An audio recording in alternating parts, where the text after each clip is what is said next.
Grâce à cette étrange caméra, le travail de Julien Reynaud peut continuer. Il va venir assembler effectivement toutes les prises de vue pour qu'il y ait une impression d'être en totale immersion. Depuis le reconfinement, impossible pour cet agent immobilier de faire visiter ses biens en personne.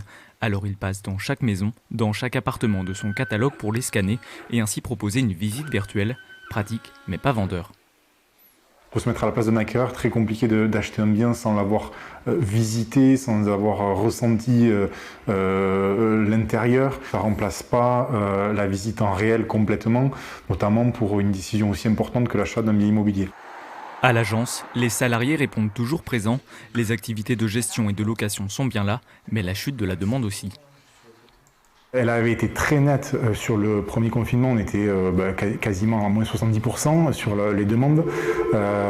Pour ce confinement-là, on sent une légère baisse, pour l'instant difficile à la chiffrer, on comptabilisera plus tard. Dans cette autre agence, la moitié des salariés est au chômage partiel. On a nos commerciaux qui sont absents puisqu'on ne peut pas faire de visite, donc tout est, même l'accueil, vous voyez, est vide puisque notre secrétaire d'accueil est en chômage partiel.